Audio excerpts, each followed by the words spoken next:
من هداه فهو السعيد الصديق ومن أضله فهو البعيد الذي يعلم ما ظهر وما بطن وما خفي وما علن. والصلاة والسلام على سيد الأنبياء خاتم النبيين سيد المرسلين شفيع المذنبين سيد الأولين والآخرين سيدنا وحبيبنا نبينا وكريمنا مولانا محمد صلى الله عليه وسلم عبده ورسوله بالهدى ودين الحق والسلام. أما بعد فأعوذ بالله من الشيطان الرجيم. بسم الله الرحمن الرحيم. قل إن كنتم تحبون الله فاتبعوني يحببكم الله. صدق الله العظيم. وقال النبي صلى الله تعالى عليه وسلم: لا يؤمن أحدكم حتى أكون أحب إليه من والده وولده والناس أجمعين. صدق الله العظيم. ببركة الله وملائكته يصلون على النبي يا أيها الذين آمنوا صلوا عليه وسلموا تسليما. اللهم صل على سيدنا مولانا محمد وعلى آل سيدنا وأصحاب سيدنا مولانا محمد وآله وسلم. کی محمد سے وفا تو نے تو ہم تیرے ہیں. کی محمد سے وفا تو نے تو ہم تیرے ہیں. یہ جہاں چیز ہے کیا لوح قلم تیرے ہیں. محمد کی محبت دین حق کی شرط اول ہے. محمد کی محبت دین حق کی شرط اول ہے. اسی میں ہو اگر سامع تو سب کچھ نامکمل ہے. نبی سے بڑھ کر کسی کا شباب ہو نہ سکا. نبی سے بڑھ کر کسی کا شباب ہو نہ سکا. وہ لاجواب ہیں ان کا جواب ہو نہ سکا. نبی تو آئے ہیں دنیا میں بہت مگر خدا کی قسم. نبی تو آئے ہیں دنیا میں بہت مگر خدا کی قسم. کسی نبی کا پسینہ گلاب ہو نہ سکا. کسی نبی کا پسینہ گلاب ہو نہ سکا. اللهم صل على سيدنا مولانا محمد وعلى آل سيدنا واصحاب سيدنا مولانا محمد وعلى آل سيدنا. اللہ رب العالمین جل وعلا کی حسنا نبی کریم صاحب سے تقریر پاک سے تقریر کے رسول صلی اللہ علیہ وسلم کے بعد مقدسہ میں انتہائی محبت و عقیدت کے ساتھ سلام پیش کرنے کے بعد تمام تعریف اللہ وحدہ لا شریک کے لیے ہے. اللہ رب العزت کا احسان ہے کہ اس نے ہم تمام کو کلمہ طیبہ پڑھنے کی سعادت عطا فرمائی. ہم تمام کو مسلمان کرانے اسلام کا نام دینے والے حضور علیہ السلام کے کلمہ پڑھنے والے ایسے گھر میں ایسے خاندان میں ہم تمام کو پیدا فرمایا. اللہ کا بڑا ہم پر احسان اور بڑا کرم ہے. اسی طرح اللہ رب العزت جل جلالہ والوں نے ہم تمام کو بے شمار نعمتیں عطا فرمائی. ہمیں آنکھ عطا فرمایا, ہمیں کان عطا فرمایا. اللہ تعالیٰ نے ہمیں جسم عطا فرمایا, ہمیں عقل عطا فرمائی, ہمیں قلب عطا فرمایا. یہ تو وہ نعمتیں ہیں, یہ تو اللہ تعالیٰ کی وہ نعمتیں ہیں جن کو ہم آنکھوں سے دیکھ رہے ہیں. ہاتھ فزیکلی ہم اس کو دیکھ سکتے ہیں, کان جس کو ہم دیکھ سکتے ہیں. ہمارے اندر باڈی کے اندر اتنی ساری نعمتیں ہیں جس کو ہم نے دیکھا نہیں, جس کو ہم نہیں دیکھ سکتے. اللہ تعالیٰ نے وہ نعمتیں بھی ہمیں عطا فرمائی. پھر اللہ تعالیٰ نے ہمیں اس سے بڑھ کر نعمت عطا فرمائی کہ ہم اپنے محبوب کے گھرانے میں, اپنے محبوب کے امتی میں پیدا فرمایا. جس محبوب کے امت میں پیدا ہونے کے لیے انبیاء کرام علیہ السلام دعا فرمایا کرتے تھے. انبیاء اس امت میں پیدا ہونے کے لیے دعا کیا کرتے تھے. ہم کو بغیر دعا کے, بغیر عبادت کے ہم تمام کو بغیر کسی آزمائش کے اللہ تعالیٰ اس معاملے کی بند کرنا فرماتے ہیں. یہ اللہ کا بڑا ہے. تو جب اللہ تعالیٰ نے اس معلوم کے امت میں پیدا فرمایا اور اس معلوم کے امت میں ہم تمام کو پیدا فرمایا تو ہماری بھی یہ ذمہ داری ہے ہم اس کے معلوم کے فرمان پر عمل کریں. اس معلوم کے فرمان پر بھی عمل کریں, اس معلوم سے سچی محبت بھی کریں. اللہ تعالیٰ قرآن مجید میں ارشاد فرماتا ہے قل اے محمد صلی اللہ علیہ وسلم آپ فرما دیجیے ان کنتم تحبون اللہ, اگر تم اللہ تعالیٰ سے محبت کرنا چاہتے ہو, اگر تم اللہ تعالیٰ کی پیروی کرنا چاہتے ہو, اگر تم اللہ تعالیٰ کی فرمانبرداری کرنا چاہتے ہو, قل ان کنتم تحبون اللہ, اے محمد صلی اللہ علیہ وسلم آپ فرما دیں اگر تم اللہ تعالیٰ سے محبت کرنا چاہتے ہو فاتبعونی تو میری اتباع کرو. محمد فرماتے ہیں فاتبعونی تو میری اتباع کرو, میری پیروی کرو, میری فرمانبرداری کرو, میری اطاعت کرو. اس کا فائدہ کیا ہوگا؟ اس کا فائدہ کیا ہوگا؟ اللہ تعالیٰ قرآن مجید کہتا ہے کہ تم اللہ تعالیٰ سے محبت کرنا چاہتے ہو تو اپنے محبوب کی پیروی کرو, میرے محبوب کی اتباع کرو. جب تم میرے محبوب کی اتباع کرنے لگ جاؤ گے, اس کی پیروی کرنے لگ جاؤ گے, اس سے محبت کرنے لگ جاؤ گے, اس کی اطاعت کرنے لگ جاؤ گے, یحببکم اللہ, تو پھر اللہ تعالیٰ تم سے محبت فرمانے لگ جائے گا. پھر ہمیں اپنے منہ سے بولنا نہیں پڑے گا کہ ہم اللہ تعالیٰ سے محبت کرتے ہیں, ہم محبوب سے محبت کرتے ہیں, ہم اللہ کے پیار سے محبت کرتے ہیں, ہم حضور صلی اللہ علیہ وسلم کے فرمان پر عمل کرنا شروع کرتے ہیں, ہم ان کی پیروی کرنا شروع کرتے ہیں, ہم ان کی اتباع کرنا شروع کرتے ہیں, ہم ان کی اطاعت کرنا شروع کرتے ہیں. جب ہم یہ سارے کام شروع کر دیں گے یحببکم اللہ, اللہ تعالیٰ سے محبت کرنے لگ جائے گا. وَيَغْفِرْ لَكُمْ ذُنُوبَكُمْ, اور اللہ تعالیٰ ہمارے گناہوں کو معاف فرما دے گا اور ہماری بخشش بھی فرما دے گا. نبی کریم صلی اللہ علیہ وسلم ارشاد فرماتے ہیں, حدیث شریف کے اندر آتا ہے لا یؤمن احدکم حتی اکون احب الیہ من والدہ وولدہ والناس اجمعین. حضور صلی اللہ علیہ وسلم سے محبت, آقا صلی اللہ علیہ وسلم کی پیروی, آقا صلی اللہ علیہ وسلم کی اطاعت, یہ اصل ایمان ہے, یہ ایمان کی بنیاد ہے. جو شخص ان سے محبت نہیں کرتا, جو شخص ان کی پیروی نہیں کرتا, جو شخص حضور صلی اللہ علیہ وسلم کی اطاعت نہیں کرتا, نہ اس کا ایمان مکمل ہے, نہ اس کا دین مکمل ہے, نہ اس کی شریعت مکمل ہے. میرے محبوب فرماتے ہیں لا یؤمن احدکم, تم میں سے کوئی شخص اس وقت مومن نہیں ہو سکتا, تم میں سے کوئی شخص اس وقت مسلمان نہیں ہو سکتا, تم میں سے کوئی شخص اس وقت کامل مسلمان نہیں ہو سکتا تب تک لا یؤمن احدکم حتی اکون احب الیہ, یہاں تک کہ وہ محبت کرے مجھ سے, اپنی ذات سے بڑھ جائے, میرے گھر والوں سے بڑھ جائے, اور تمام دنیا کے لوگوں سے بڑھ جب سے زیادہ مجھ سے محبت نہ کرے, وہ شخص کامل مومن نہیں ہو سکتا. ایمان کامل کی نشانی یہ ہے, ایمان کامل کی بنیاد یہ ہے, مسلمان ہونے کی اصل بنیاد یہ ہے کہ وہ سب سے پہلے اپنے محبوب سے سچی محبت کرے, ان سے بڑھ چڑھ کر محبت کرے, بلکہ اپنی جان سے زیادہ, اپنے مال سے زیادہ, اپنی اولاد سے زیادہ, دنیا کے تمام چیزوں سے بڑھ کر جب تک وہ اپنے محبوب سے محبت نہیں کرے گا اس کا ایمان مکمل, بولے اس کا ایمان مکمل, ایمان مکمل اس وقت ہوگا, ایمان کامل اس وقت ہوگا, مسلمان کامل اس وقت بنے گا کہ اپنے محبوب سے سچی محبت کرے گا اور ہم سے سب سے بڑھ کر محبت کرے گا. ہمارے صحابہ کرام رضوان اللہ تعالی علیہم اجمعین حضور صلی اللہ علیہ وسلم سے کس طرح محبت فرمایا کرتے تھے اور کس طرح پیروی کیا کرتے تھے, اس کی نشانیاں, اس کی مثالیں کتابوں کے اندر بھری پڑی ہوئی ہیں, اتنی بھری پڑی ہیں کہ لوگ پڑھتے پڑھتے چلتے ہیں. اتنی حضور صلی اللہ علیہ وسلم کے صحابہ نے حضور صلی اللہ علیہ وسلم پر اپنی جان کو نشاور کیا اور اپنی قربانی پیش کری. جناب ابو صدیق رضی اللہ عنہ کے بارے میں آتا ہے حضور صلی اللہ علیہ وسلم نے ارشاد فرمایا, اپنے صحابہ سے ارشاد فرمایا کہ اے صحابہ ہمیں جنگ کی تیاری کرنی ہے, تم کچھ مال صدقہ کرو, تم کچھ مال لے کر آؤ, کچھ مال صدقہ کرو, ہمیں جنگ کی تیاری کرنی ہے. تو جتنے صحابہ کرام تھے تو صحابہ کرام اپنے گھر سے مال لانے لگے, اپنے گھر سے صدقہ کے لیے مال لانے لگے, چیزیں لانے لگے. حضرت عمر فاروق رضی اللہ عنہ آپ بھی اپنے گھر سے کچھ سامان لے کر آنے لگے. اب ہمارا ہوتا ہی ہے, دنیا کا عالم یہ ہے, دنیا میں ہم رہتے ہیں, ہمارے معاشرے کا معاملہ یہ ہے کہ ہم دنیا والوں سے دنیا کی چیزوں میں آگے بڑھنے کی کوشش کرتے ہیں. اس کے پاس اگر ایک گاڑی, میرے پاس دو گاڑی ہونی چاہیے, ہم دنیا میں اس معاملہ میں آگے بڑھتے ہیں نا. اگر اس کے پاس ایک کاروبار ہے, میرے پاس دو کاروبار ہونا چاہیے. اس کے پاس اگر ایک بنگلہ ہے تو میرے پاس دو بنگلہ ہونا چاہیے. صحابہ کرام رضوان اللہ تعالی علیہم وہ نیکیوں میں ایک دوسرے سے زیادہ ہونے کی کوشش کرتے تھے.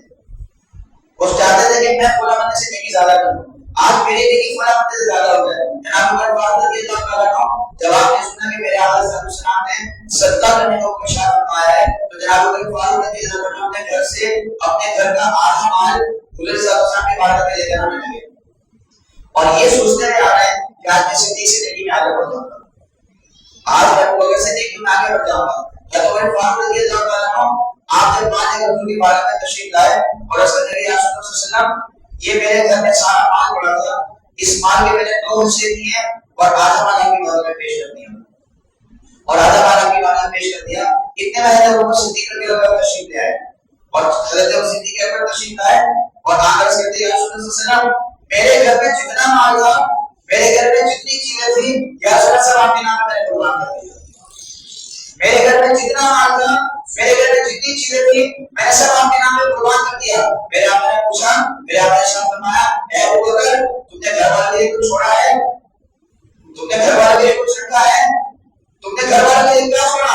ابو بکر صدیق رضی اللہ عنہ کہتے ہیں یا رسول اللہ میں اپنے گھر والوں کے لیے اللہ کے رسول چھوڑ کر آیا, میں اپنے گھر والوں کے لیے اللہ کے رسول چھوڑ کر آیا. شاعر کہتے ہیں پروانے کو چراغ کو بلبل کو پھول بس, پروانے کو چراغ کو بلبل کو پھول بس, صدیق کے لیے خدا کا رسول بس, صدیق کے لیے خدا کا رسول بس. ہمارے صحابہ کرام رضوان اللہ علیہم ابو بکر صدیق رضی اللہ عنہ حضور سے کس طرح محبت کرا کرتے تھے. میرے آقا صلی اللہ علیہ وسلم جب تک آپ آرام نہیں فرماتے, جب تک آپ سو نہیں جاتے, جب تک آپ محل استراحت نہیں جاتے, ابو بکر صدیق کا روزانہ کا معمول یہ تھا حضور صلی اللہ علیہ وسلم کے پاس پہنچ جایا کرتے تھے. جب ابو بکر صدیق رضی اللہ عنہ کا یوم وصال کب قریب آیا, آپ نے لوگوں سے کہا, وصیت فرمائی کہ اے لوگوں جب میرا انتقال ہو جائے تو مجھے تابوت میں رکھنا اور نبی کریم صلی اللہ علیہ وسلم کے بارگاہ میں لے جانا اور جا کے وہاں رکھ دینا اور کہنا کہ یا رسول اللہ آپ کا دوست, آپ کا محبوب, آپ کا ساتھی آیا ہے, اگر وہاں سے جواب آ جائے تو دفنا دینا اور جنت البقیع لے جانا. جیسے حضرت ابو صدیق رضی اللہ عنہ کا وصال ہوا, آپ کی وصیت کے مطابق آپ کا تابوت میں رکھا گیا. اب آپ دیکھیں سیدنا ابو بکر صدیق کتنی محبت فرماتے ہیں حضرت صلی اللہ علیہ وسلم سے. میرے آقا صلی اللہ علیہ وسلم نبوت سے پہلے ابو بکر صدیق رضی اللہ عنہ کے ساتھ تھے اور نبوت کے بعد ابو بکر صدیق رضی اللہ عنہ کے ساتھ تھے. جب ہمارے شوہر کے اندر نبی کریم صلی اللہ علیہ وسلم تشریف لے گئے, ابو بکر صدیق رضی اللہ عنہ نے ہجرت فرمایا تو جناب ابو بکر صدیق رضی اللہ تعالیٰ عنہ آپ نے فرمایا رسول اللہ صلی اللہ علیہ وسلم آپ پہلے تک تشریف نہ لائیں, پہلے میں جاؤں گا. غار کے اندر پہلے آپ مت جائیں, پہلے میں جاؤں گا. اور حضرت ابو بکر صدیق رضی اللہ عنہ غار کے اندر تشریف لے گئے, اس غار کو صاف کیا, پھر میں آقا صلی اللہ علیہ وسلم کو غار کے اندر داخل فرمایا. ہمارے بزرگان دین کہتے ہیں, ہمارے علماء کہتے ہیں اگر دل میں حضور صلی اللہ علیہ وسلم کی محبت کو بسانی ہے, اگر تم چاہتے ہو دل میں مدینہ بس جائے, اگر تم چاہتے ہو دل کے اندر ان کی محبت پیدا ہو جائے, اگر تم چاہتے ہو دل کے اندر حضور صلی اللہ علیہ وسلم کا عشق پیدا ہو جائے, تم ابو بکر صدیق سے سچی محبت کر رہے ہو. جب تم ابو بکر صدیق سے سچی محبت کرتے ہو ابو بکر تمہارے دل میں تشریف لے آئیں گے. تم ابو بکر صدیق سے محبت کر رہے ہو ابو بکر تمہارے دل میں تشریف لے آئیں گے. جناب ابو بکر صدیق رضی اللہ عنہ کا وصال کا قریب آیا, جب آپ کا وصال ہو گیا تو آپ کے وصیت کے مطابق لوگ آپ کو حضور صلی اللہ علیہ وسلم کی بارگاہ میں لے گئے اور لے کے جا کر جس طرح آپ نے فرمایا تھا اس طرح انہوں نے وصیت فرمائی اور کہا کہ رسول اللہ صلی اللہ علیہ وسلم آپ کا ساتھی, آپ کا غلام, آپ کا دوست آپ کے بارگاہ میں آیا ہے.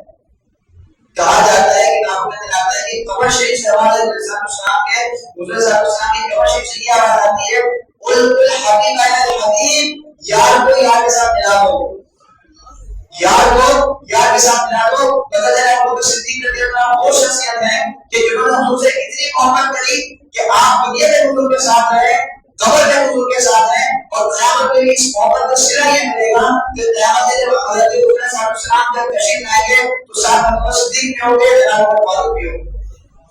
یہ محبت کا صلہ اللہ تعالیٰ نے حضور صلی اللہ علیہ وسلم کی محبت کا صلہ دنیا میں بھی عطا فرمایا اور آخرت میں بھی عطا فرمایا. جناب عمر فاروق رضی اللہ عنہ کے بارے میں آتا ہے, حضرت عمر فاروق رضی اللہ عنہ آپ کسی جگہ سفر فرما رہے تھے اور آپ بیت اللہ کی جگہ تشریف لے گئے اور جب آپ بیت اللہ میں داخل ہوئے آپ نے بیت اللہ کا طواف کیا اور طواف کرنے کے بعد حجر اسود کو پکڑا اور حجر اسود کو پکڑ کر چوما.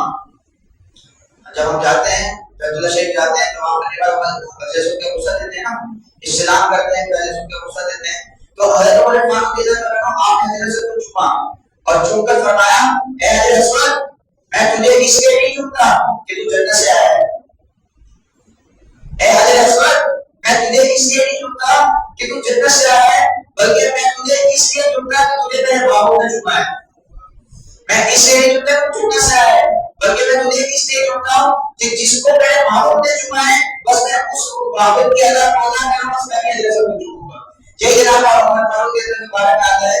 عمر فاروق کی جگہ ہے، آپ کسی جگہ سفر پر جا رہے تھے تو سفر پر جانے کے بعد آپ ایک جگہ ٹھہر گئے اور ٹھہرنے کے بعد آپ بکری چلا رہے تھے. بکری چلاتے وقت ایک جگہ ٹھہر گئے اور اپنے بکری کو اپنے اونٹ کو گھمایا اور واپس تشریف لے گئے. لوگوں نے آپ سے پوچھا ہے عمر ہم نے اکثر دیکھا ہے جب آپ یہاں آتے ہیں کچھ چلانے آتے ہیں بکری چلانے آتے ہیں تو آپ یہاں گھوم کر واپس چلے جاتے ہیں، اس کی کوئی حکمت بتائیں، اس کی کوئی حکمت ہے؟ آپ یہاں پر تشریف لاتے ہیں اور گھوم کر واپس چلے جاتے ہیں. عمر فاروق اعتراض کرتے ہیں کہ اصل میں بات یہ ہے جب میرے محبوب یہاں پر تشریف لایا کرتے تھے وہ یہاں پر اس طرح چکر لگاتے تھے بس میں اپنے محبوب کی ادا کو ادا کروں، میں اپنے محبوب کی ادا کو ادا کروں. یہ صحابہ کرام حضور صلی اللہ علیہ وسلم سے ایسی محبت فرماتے تھے، حضور سے ایسا عشق کیا کرتے تھے، آپ سے اس طرح محبت کیا کرتے تھے اور آپ کے فرمان پر عبادت کیا کرتے تھے. اور جو میرے آقا صلی اللہ علیہ وسلم ادا فرماتے میرے آقا سے جو ادا ہوتی تھی وہ اس ادا کو ادا کیا کرتے تھے. جناب عثمان غنی رضی اللہ عنہ کے بارے میں آتا ہے کہ عثمان غنی رضی اللہ عنہ آپ کسی جگہ سفر پر تھے اور آپ ایک جگہ ٹھہر گئے اور آپ نے لوگوں سے وضو کا پانی منگوایا، اپنے اصحاب سے وضو کا پانی منگوایا اور وضو کا پانی منگوانے کے بعد آپ نے وضو فرمایا اور وضو فرمانے کے بعد آپ مسکرانے لگے. جیسے آپ مسکراتے ہیں تو آپ نے اپنے اصحاب سے پوچھا، آپ نے اپنے اصحاب کو کہا کہ اے لوگوں کیا تم مجھ سے یہ نہیں پوچھو گے کہ میں کیوں مسکرا رہا ہوں؟ کیا تم مجھ سے نہیں پوچھ سکے میں کیوں مسکرا رہا ہوں؟ آپ کے اصحاب نے کہا، آپ کے ساتھ جو لوگ تھے انہوں نے کہا حضور آپ ارشاد فرمائیں آپ کیوں مسکرا رہے ہیں؟ آپ فرماتے ہیں اصل میں ہم حضور صلی اللہ علیہ وسلم کے ساتھ ایک جگہ سفر میں تھے، میرے آقا صلی اللہ علیہ وسلم اس جگہ جب تشریف لائے تو میرے آقا صلی اللہ علیہ وسلم نے اس جگہ پانی منگوا کر وضو فرمایا اور وضو فرمانے میرے آقا مسکرایا کرتے تھے، میرے آقا مسکرایا کرتے تھے. ہم نے حضور صلی اللہ علیہ وسلم سے عرض کیا، ان سے پوچھا یا رسول اللہ صلی اللہ علیہ وسلم آپ کیوں مسکرا رہے ہیں، آپ تبسم کیوں فرما رہے ہیں، آپ کے مسکرانے کی کیا وجہ ہے؟ حضور صلی اللہ علیہ وسلم ارشاد فرماتے ہیں کہ جب میں نے وضو کیا تو اس وقت جبریل امین تشریف لائے، میرے پاس تشریف لائے اور تشریف لا کر کہتے ہیں کہ رسول اللہ صلی اللہ علیہ وسلم اللہ تعالیٰ نے آپ کو سلام بھیجا ہے اور اللہ تعالیٰ نے فرمایا ہے کہ جو شخص وضو کرتا ہے اپنا چہرہ دھوتا ہے اللہ تعالیٰ اس چہرے کے گناہوں کو معاف فرما دیتا ہے. کوئی شخص جب چہرہ ہوتا ہے اللہ تعالیٰ اس چہرے کے گناہوں کو معاف فرما دیتا ہے. کوئی شخص وضو کرتا ہے اپنے ہاتھ کو دھوتا ہے اللہ تعالیٰ اس کے ہاتھ کے گناہوں کو معاف فرما دیتا ہے. کوئی شخص جب سر کا مسح کرتا ہے اللہ تعالیٰ اسے سر کے گناہ کو معاف فرما دیتا ہے اور جب کوئی شخص پاؤں دھوتا ہے تو اللہ اسے پاؤں کے گناہ کو معاف فرما دیتا ہے. اتنی شان میرے آقا صلی اللہ علیہ وسلم نے اس امت کو عطا فرمائی اور اس امت کو یہ شان ملی کیوں؟ آج اس امت کا اتنا نام، اتنا چرچا، اتنا تذکرہ کیوں ہے؟ جب جنت چاہتا ہے قیامت کے لیے ساری امت کو ایک جگہ رکھا جائے گا اور کہا جائے گا جب تک حضور کی امت جنت میں داخل نہیں ہوتی اس وقت کسی نبی کی امت جنت میں داخل نہیں ہوگی. اتنی شان، اتنا مرتبہ، اتنا مقام اس امت کو کیوں حاصل ہے؟ اس کی صرف وجہ یہ ہے کہ یہ امت حضور کی امت ہے. صرف حضور صلی اللہ علیہ وسلم کی نسبت کی وجہ سے، حضور صلی اللہ علیہ وسلم کے کلمے کی وجہ سے، آپ کا کلمہ پڑھنے کی وجہ سے اللہ تعالیٰ نے اس امت کی اشارت عطا فرمایا اور اس امت کی مقام عطا فرمایا. جناب مولا علی رضی اللہ عنہ سے کسی نے پوچھا کہ اے مولا علی رضی اللہ عنہ آپ جب حضور صلی اللہ علیہ وسلم کے چہرے کو دیکھتے، آپ ان کے وجہ پوری کو دیکھتے، جب آپ ان کے چہرے کو دیکھتے آپ کے اوپر کیسی تاریخ ہوتی تھی؟ آپ جب حضور صلی اللہ علیہ وسلم کا دیدار کرتے، حضور صلی اللہ علیہ وسلم کا دیدار فرماتے تو آپ کی کیفیت کیا ہوتی تھی؟ آپ کا دل کیا کہتا تھا؟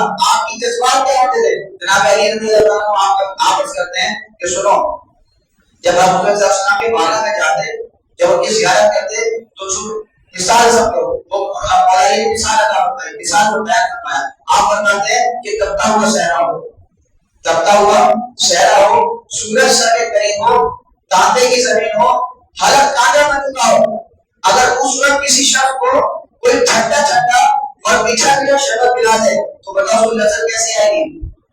اس کو لذت کیسے ملے گی؟ تو لوگوں نے کہا حضور بیان نہیں کر سکتے.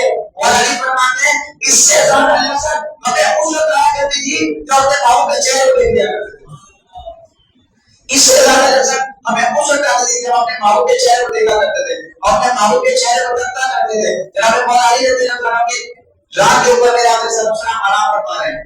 صحابہ کرام کس طرح حضور سے محبت کرتے ہیں اور حضور کی کس طرح پیروی کرتے ہیں. ذرا مولا علی رضی اللہ عنہ آپ کے ذات مبارکہ میں آپ نے سلام آرام فرما رہے ہیں, عصر کی نماز جا رہی ہے, عصر کی نماز کی نکل رہی ہے اور عصر کی نماز کی قضا ہونے والی ہے. مولا علی رضی اللہ عنہ سوچنے لگے کہ اپنے محبوب کو اٹھاؤں یا پہلے نماز کو دیکھوں, اپنے محبوب کا چہرہ دیکھوں یا پہلے نماز کو دیکھوں. آپ نے فرمایا نماز کو بعد میں بھی ہو جائے گی لیکن محبوب کے نام میں خلل نہیں آنی چاہیے. نماز ہم بعد میں ہی پڑھ لیتے, محبوب کے نام میں خلل نہیں آنی چاہیے. اس سوچ میں اور اس ذہن میں اور اس گمان میں جب آپ کرنے لگے تو آپ کے آنکھوں سے آنسو ٹپک پڑے. اللہ اکبر. آج ہماری نماز قضا ہو جائے, آج ہماری نماز چھوٹ جائے, آج ہماری نماز ضائع ہو جائے, کیا ہمیں اس بات کا احساس ہوا ہے کہ آج ہماری نماز چلی گئی, آج ہماری نماز ضائع ہو گئی, آج ہماری نماز چھوٹ گئی, آج ہم نماز میں نہیں پہنچ سکے؟ کیا ہمیں کبھی اس طرح غم لاحق ہوا, کبھی ہمیں اس طرح کا درد محسوس ہوا کہ آج ہماری نماز کیوں چھوٹ گئی؟ کبھی ہمیں ایسا فیل ہوا کہ ہماری نماز کیوں چھوٹ گئی؟ مولا علی رضی اللہ عنہ جو حضور علیہ السلام کے خلیفہ بھی ہیں, آپ کے داماد بھی ہیں, جب آپ کے آنکھوں سے آنسو جاری ہوئے, آپ کے آنسو حضور علیہ السلام کے مصاب پر پڑے, میرے آقا علیہ السلام کی آنکھ کھل گئی. میرے آقا نے فرمایا اے علی تجھے کس چیز سے تکلیف تھی, تجھے کس بات نے بلایا؟ اور علی صلی اللہ علیہ وسلم میری عصر کی نماز جا رہی ہے اور میں نہیں چاہتا تھا کہ میں آپ کے آرام میں خلل ڈالوں. میرے آقا نے فرمایا اے علی کیا چاہتا ہے, اے علی تو کیا چاہتا ہے؟ مولا علی صلی اللہ علیہ وسلم میں چاہتا ہوں میں نماز کو واپس وقت پہ ادا کر لوں, میں نماز کو واپس وقت پہ ادا کر لوں. میرے آقا علیہ السلام نے مغرب کی طرف سورج غروب ہو چکا تھا, مغرب میں سورج غروب ہو چکا تھا. میرے آقا علیہ السلام نے ایک اشارہ فرمایا, سورج بدل سے واپس پلٹ آیا. میرے آقا سے ایک اشارہ فرمایا, سورج بدل سے واپس پلٹ آیا اور علی نے پھر اپنے اثر کی نماز ادا فرمائی. میرے آقا علیہ السلام سے صحابہ کس طرح محبت کیا کرتے تھے. جب حضور صلی اللہ علیہ وسلم کا شہرا پوری عالم میں ہو گیا اور آقا علیہ السلام کے ساتھ کئی لوگ اسلام میں داخل ہونے لگے, کلمہ پڑھنے لگے, تو کفار مکہ کو بڑا تعجب ہوا اور بڑا تکلیف ہوا کہ حضور صلی اللہ علیہ وسلم کو کس طرح قتل کیا جائے اور کس طرح حضور صلی اللہ علیہ وسلم کو نقصان پہنچایا جائے اور حضور صلی اللہ علیہ وسلم کو کس طرح ان کو قتل کیا جائے. وہ کس طرح کی پلان بنایا کرتے تھے ماشاءاللہ. تو انہوں نے ایک شخص کو بھیجا, ایک جاسوس کو بھیجا کہ جاؤ اور ذرا جا کر دیکھو کہ جو محبوب علیہ السلام کے جو غلام ہیں, جو ان کے ساتھ رہنے والے ہیں, جو ان کے ساتھ چلنے والے ہیں, وہ محبوب کے ساتھ کیا رویہ رکھتے ہیں, وہ محمد بن عبداللہ کے ساتھ کیا رویہ رکھتے ہیں اور وہ محبوب کے ساتھ کیسا برتاؤ کرتے ہیں. تو وہ شخص وہ جاسوس آیا اور وہ جاسوس آ کر دیکھنے لگا, دور سے وہ دیکھنے لگا کہ حضور صلی اللہ علیہ وسلم درمیان میں تشریف فرمائے اور صحابہ کے جھکٹ میں بیٹھے اور صحابہ کے جھکٹ میں بیٹھے اور میرے آقا صلی اللہ علیہ وسلم وضو فرمانے لگے.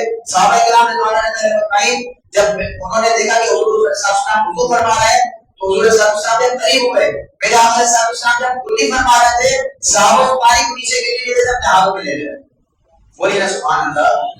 صحابہ کرام نے دعا نے فرمائی, اس پانی کو زمین پہ نہیں گرنے دے رہے, اپنے ہاتھوں میں لے رہے. میرے آقا صلی اللہ علیہ وسلم جب آپ نے ہاتھ اڑایا, صحابہ اس پانی کو نیچے گرنے نہیں دیا, اس کو اپنے ہاتھوں میں لے لیا. اور کرتے کیا تھے صحابہ کرتے یہ تھے کہ جب وہ پانی اپنے ہاتھ میں لیتے اور اپنے ہاتھ میں لے کر اس کو ملتے, کبھی اپنے چہرے پہ لگا دیا کرتے تھے, کبھی اپنے سینے پہ لگا دیا کرتے تھے. اب جس شخص کو پانی نہیں ملتا وہ صحابہ دور بھی ہوتے تھے, وہ قریب نہیں ہوتے تو دور ہوتے تھے. تو ان کو پانی جب نصیب نہیں ہوتا تو وہ کیا کرتے, جس شخص کو پانی نصیب ہوتا تھا وہ اس کے ہاتھوں میں اپنے ہاتھ کو پکڑ کر چہرے پہ لگا دیا کرتے تھے. جب اس جاسوس نے یہ معاملہ دیکھا, یہ رویہ دیکھا, یہ برتاؤ دیکھا کہ ان کے اصحاب محمد بن عبداللہ کے اصحاب ان کے ساتھ یہ برتاؤ کر رہے ہیں, وہ دوبارہ کفار مکہ کی طرف گیا اور کفار مکہ کی طرف جا کر کہنے لگا, تم کس شخص سے جنگ کی بات کرتے ہو, تم کس شخص کو نقصان پہنچانے کی بات کرتے ہو, تم کس شخص کو قتل کرنے کی بات کرتے ہو, تم کس شخص کو جانی نقصان پہنچانے کی بات کرتے ہو, جن کے صحابہ ان کے استعمال پانی کو زمین پہ گرنے دیتے ہیں, اسے خود کو کیسے زمین پہ گرنے دیں. جس شخص کے صحابہ ان کے استعمال ہوتا پانی کو, ان کے استعمال ہوتے پانی کو زمین پہ گرنے دے رہے, تو کیا سمجھ رہے ہو کہ خود کو زمین پہ گرنے دیں گے.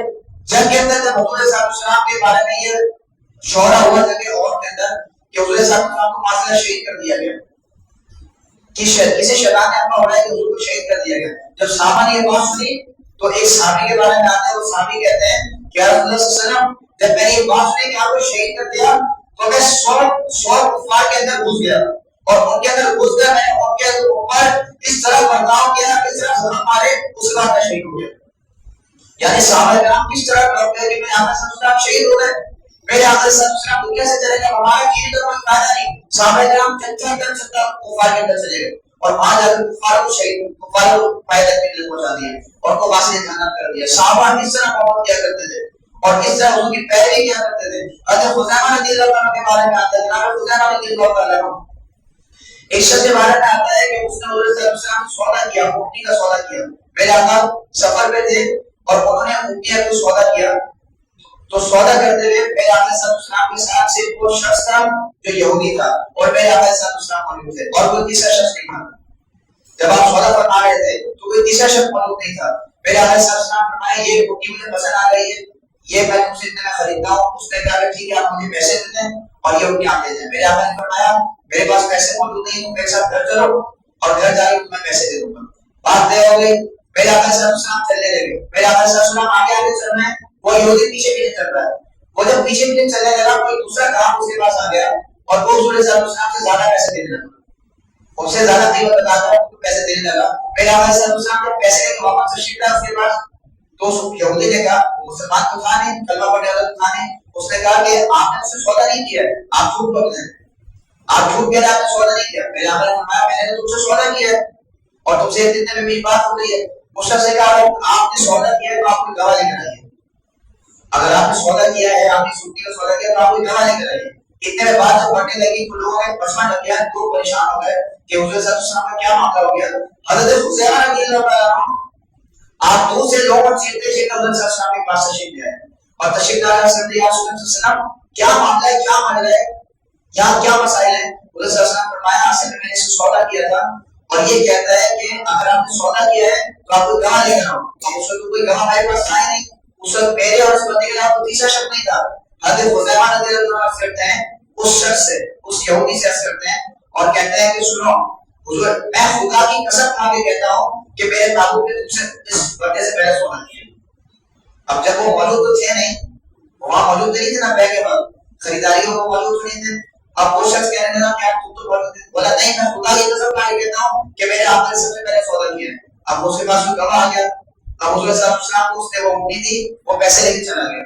حضور صلی اللہ علیہ وسلم نے خزیمہ کا ہاتھ پکڑا اور ہاتھ میں کہا کہ اے خزیمہ تم تو سودے کے وقت موجود نہیں تھے، تم تو سودا کرتے وقت موجود نہیں تھے، پھر تم نے گواہی کیسے دے دی؟ اس وقت تو میرا بھی یہودی کے علاوہ کوئی تیسرا شخص نہیں تھا، تم نے گواہی کیسے دی؟ حضرت خزیمہ کے اندر رونے لگے اور لوگ عرض کرتے ہیں یا رسول اللہ صلی اللہ علیہ وسلم ہم نے جس رب کی عبادت کرتے ہیں ہم نے اس رب کو نہیں دیکھا، ہم جنت کو مانتے ہیں، ہم نے جنت کو نہیں دیکھا، ہم قیامت کے دن کو مانتے ہیں، ہم نے قیامت کے دن کو نہیں دیکھا.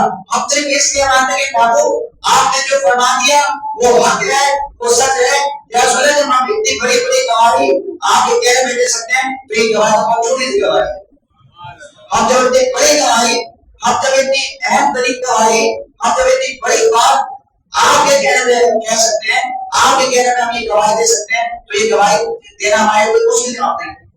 اور اس پھر میرے آقا صلی اللہ علیہ وسلم کو اپنے سینے سے لگایا اور سینے سے لگا کر فرمایا کہ اے لوگوں سنو، دنیا میں تمہیں جب بھی کسی کام میں گواہی کی ضرورت پڑے تو دو گواہ ضروری ہے. تمہیں دنیا میں جب بھی کسی گواہ کی ضرورت پڑے تو ہمیشہ دو گواہ کی ضرورت ہونی چاہیے، لیکن جہاں میرا خزانہ آ جائے وہاں اس کی ایک بھی گواہی دو کے قائم نہ ہوگی، وہاں اس کی ایک بھی گواہی دو کے قائم نہ ہوگی. اتنا شان اور اتنا مرتبہ میرے آقا صلی اللہ علیہ وسلم نے اس امت کو عطا فرمایا. اللہ تعالیٰ نے اس امت کو عطا فرمایا کیوں؟ صرف اس کی وجہ یہ ہے کہ ہم حضرت صلی اللہ علیہ وسلم کے نوکر ہیں، ہم حضرت صلی اللہ علیہ وسلم کو کلمہ پڑھنے والے ہیں. نسبت مصطفیٰ سب سے بڑی چیز ہے. اگر حضرت صلی اللہ علیہ وسلم نے نسبت کسی شخص کو ہو جائے اس شخص کی اعلیٰ مثال ہے. اگر حضرت صلی اللہ علیہ وسلم نے نسبت کسی کپڑے کو ہو جائے اس کپڑے کی کیا بات ہے. حضرت صلی اللہ علیہ وسلم آپ کسی اگر دعوت میں تشریف لے گئے اور آپ نے دعوت کھانے کے بعد کھانے کے بعد آپ نے دسترخوان سے ہاتھ پوچھا اور دسترخوان سے ہاتھ پوچھ کر آپ تشریف لے گئے، لیکن جب اس سے دانت نکالنا ہوتا تھا، اس سے جب دسترخوان سے دانت صفائی کرنا ہوتا تھا تو جو میزبان تھے اور دانت کو کیسے نکالا کرتے تھے؟ وہ حضور صلی اللہ علیہ وسلم کے استعمال شدہ دسترخوان کو آگ میں ڈال دیا کرتے تھے. آگ کا کیا کام ہے؟ آگ کا کام یہ کہ وہ کپڑے کو جلاتی ہے. آگ کا کام کیا ہے؟ وہ چیزوں کو جلاتی ہے. لیکن میرے آقا صلی اللہ علیہ وسلم کے استعمال شدہ استعمال شدہ دسترخوان کو وہ صحابی آگ میں ڈالا کرتے تھے، وہ دسترخوان کو وہ آگ جلایا نہیں کرتے تھے. کیوں؟ کیونکہ میرے آقا صلی اللہ علیہ وسلم میرے آقا صلی اللہ علیہ وسلم کو دسترخوان سے نسبت تھی، اس دسترخوان کو میرے آقا سے نسبت تھی. پتہ چلا کہ نسبت مصطفی اصل ایمان ہے، حضور صلی اللہ علیہ وسلم کی محبت اصل ایمان ہے. اگر حضور سے محبت بندے کی کامل رہے گی تو دنیا میں بھی سرور ہوگا، آخرت میں بھی سرور ہوگا. میرے آقا صلی اللہ علیہ وسلم سے محبت کا فائدہ یہ ملتا ہے. حضور صلی اللہ علیہ وسلم ارشاد فرماتے ہیں صحابی آئے اور آقا صلی اللہ علیہ وسلم قیامت کب آئے گی یا رسول اللہ قیامت کب آئے گی؟ میرے آقا صلی اللہ علیہ وسلم فرمایا قیامت جب آئے گی تب آئے گی. تم یہ بتا تم نے قیامت کی کیا تیاری کی ہے؟ تم نے قیامت کی کوئی تیاری کی ہے؟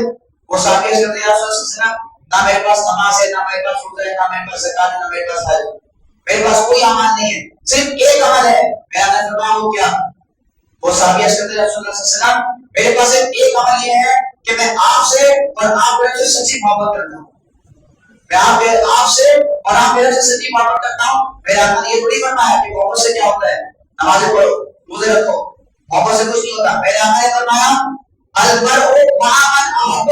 اے صحابی سنو، تم جس بندے سے محبت کرتے ہو، تم جس ذات سے محبت کرتے ہو، قیامت کے دن اسی کے ساتھ ہوں گے. تم جس ذات سے محبت کرتے ہو، تم جس بندے سے محبت کرتے ہو، تم جس شخصیت سے محبت کرتے ہو، قیامت کے دن اسی کے ساتھ ہوں گے. پتہ چلا محبت اصل ایمان ہے، محبت ایمان کا کامل حصہ ہے. جس بندے نے حضور صلی اللہ علیہ وسلم سے محبت نہ کری، جس بندے سے حضور کی محبت نہ ہو، نہ اس کا ایمان مکمل ہے، نہ اس کی شریعت مکمل ہے. ہمارے فاروق کے بارے میں آتا ہے آپ آئے حضور صلی اللہ علیہ وسلم کی بارگاہ میں اور آقا صلی اللہ علیہ وسلم میں دنیا والوں میں سب سے زیادہ اپنی جان سے محبت کرتا ہوں، اس کے بعد یا رسول اللہ میں آپ سے محبت کرتا ہوں. دنیا والوں میں سب سے زیادہ میں اپنی جان سے محبت کرتا ہوں، اس کے بعد یا رسول اللہ میں آپ سے محبت کرتا ہوں. میرے آقا نے فرمایا کس شخصیت کو؟ جناب عمر فاروق کو. کون عمر؟ کہ جو دوسرے خلیفہ ہیں. کون عمر؟ جن کو میرے آقا اپنی دعا میں مانگا کرتے تھے. کون عمر؟ جن کے بارے میں قرآن کی ہے نازل ہوتی ہے، جن کے حکم کے مطابق، جن کے حسن کے مطابق، جن کے گمان کے مطابق قرآن کی آیتیں اترتی ہیں، وہ عمر. میرے آقا صلی اللہ علیہ وسلم نے اس عمر کو فرمایا اے عمر تمہارا ایمان مکمل نہیں، اے عمر تمہارا ایمان مکمل نہیں. پھر حضرت عمر رضی اللہ عنہ کرتے یا رسول اللہ صلی اللہ علیہ وسلم میں اپنی جان سے بڑھ کر، اپنے مال سے بڑھ کر، دنیا کی تمام چیزوں سے بڑھ کر سب سے زیادہ آپ سے محبت کرتا ہوں. پھر حضرت عمر صلی اللہ علیہ وسلم نے ارشاد فرمایا اے عمر اب تیرا ایمان مکمل ہو گیا ہے، اے عمر اب تیرا ایمان مکمل ہو گیا ہے. ایمان کامل کب ہوگا؟ جب ہم حضور سے سچی محبت کریں گے. اور سچی محبت سب سے زیادہ محبت اپنی جان سے، اپنے جان سے زیادہ، اپنے گھر والوں سے زیادہ، دنیا کے تمام چیزوں سے زیادہ جب ہم حضور سے محبت کریں گے تو ہمارا ایمان مکمل ہوگا اور ہمارا ایمان کامل ہوگا. حضور صلی اللہ علیہ وسلم سے محبت کا دعویٰ خود سے کرتے ہیں نا. ابھی تو میں کافی دیر سے آپ سے محبت کی ساری باتیں کر رہا ہوں، اب کچھ کڑوی باتیں ہونی چاہیے. صرف محبت کی بات کے ساتھ کچھ کڑوی بات ہونی چاہیے. ہم نعرہ لگاتے ہیں غلامی رسول میں، نعرہ لگاتے ہیں نا غلامی رسول میں موت بھی قبول ہے، غلامی رسول میں ہماری جان بھی حاضر ہے. ہم حضور سے محبت کا دعویٰ کرتے ہیں، ہم دعویٰ کرتے ہیں نا، ہم یہ ہیں جو حضور صلی اللہ علیہ وسلم سے سچی محبت کا دعویٰ کرتے ہیں. ہماری مطلب فکر وہ مطلب فکر ہے جو حضور سے سچی محبت کرتا ہے اور ایسی محبت کرتا ہے. اگلے مہینے ہم آپ کو بتانے والے ہیں، کیونکہ اگلا مہینہ حضور صلی اللہ علیہ وسلم کی آمد کا مہینہ ہے، اگلا مہینہ حضور کی آمد کا مہینہ ہے. اور اس کی خاص بات یہ ہے کہ اگلا مہینہ حضور صلی اللہ علیہ وسلم کی اس آمد کا مہینہ ہے کہ ہم 1500 سال کا استقبال بنانے والے ہیں. سرکار کی آمد پہلے سے تیاری چاہیے نا. سرکار کی آمد، دلدار کی آمد، آقا کی آمد، آقا کی آمد، سب جھوٹ کے والا، جھوٹ کے والا. تو ہم اگلا مہینہ تیاری کرنے والے نا، حضور صلی اللہ علیہ وسلم سے ان کی آمد کا ذکر کرنے والے ہیں، ان کی آمد کا چرچا کرنے والے ہیں. تو ہمارے وہ مختلف فکر، ہم مختلف فکر ہے کہ ہم حضور سے سچی محبت کرتے ہیں، ہم اس کا دعویٰ بھی کرتے ہیں. لیکن اب کڑی بات یہ ہے، اب کڑوی گھوٹ بھی بندے کو پینے چاہیے نا. اب کڑوی بات یہ ہے کہ ہم محبت کا دعویٰ تو کرتے ہیں. اب میں کہوں کہ میں اپنی ماں سے بڑی محبت کرتا ہوں اور ماں مجھے کہے بیٹا مجھے ایک گلاس پانی پلا دو، اور میں کہوں ماں میں آپ سے بڑی محبت کرتا ہوں، آپ کو پانی نہیں پلا سکتا. آپ بتائیں محبت قابلیت قبول ہوگی؟ میں اپنے باپ سے کہوں ابو میں آپ سے بڑی محبت کرتا ہوں، میں آپ سے بہت پیار کرتا ہوں، باپ کہے کہ بیٹا میں سر دبا دو، ابو میں سر نہیں دبا سکتا، لیکن آپ سے بڑی محبت کرتا ہوں. آپ بتائیں محبت قابلیت قبول ہوگی؟ بلا تشبیہ بلا تفصیل ہم حضور صلی اللہ علیہ وسلم سے محبت کا دعویٰ کرتے ہیں، ہم حضور صلی اللہ علیہ وسلم سے پیار کا دعویٰ کرتے ہیں، ہم غلام رسول میں اپنی جان کو قربان کرنے کا دعویٰ کرتے ہیں.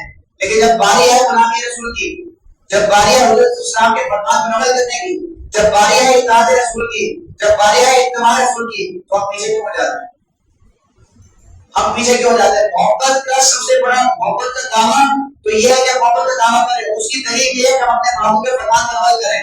محبوب صلی اللہ علیہ وسلم نے ارشاد فرمایا نماز میری آنکھوں کی ٹھنڈک ہے، قرۃ عینی فی الصلاۃ، نماز میری آنکھوں کی ٹھنڈک ہے۔ آج ہم اس طرح حضرت صلی اللہ علیہ وسلم کی آنکھوں کی ٹھنڈک پہنچا پا رہے ہیں؟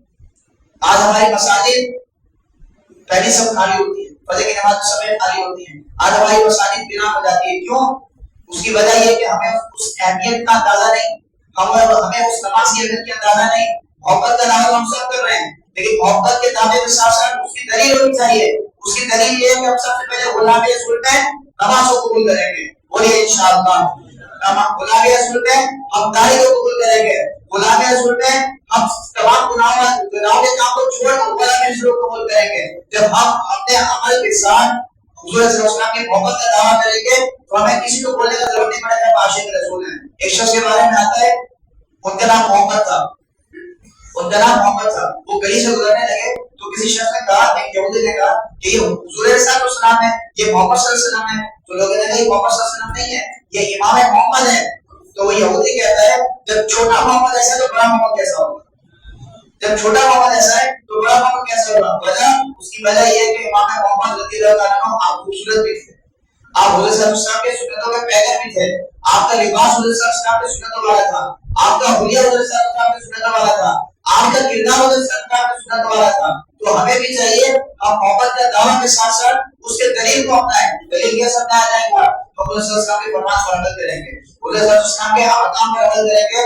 جب ہم احکام پر عمل کریں گے تو ہمیں بولنے کی ضرورت نہیں پڑے گی، ہمیں منہ سے کہنے کی ضرورت نہیں پڑے گی، ہمیں دنیا والوں کو بتانے کی ضرورت نہیں پڑے گی۔ دنیا والے خود کہیں گے یہ شخص عاشق رسول جا رہا ہے، یہ شخص محب رسول جا رہا ہے، یہ شخص حضور کا عاشق ہے۔ کیا لوگ قوم محشر میں قدموں میں گرو ان کے سرکار نے دیکھو دیوانہ ہے دیوانہ، میں ہوش و حواس نے اس بات کو کھو بیٹھا، مصدر کو کچھ کہا تو نے لو آیا میرا دیوانہ، واخر دعوانا الحمدللہ رب العالمین۔ سنت ہے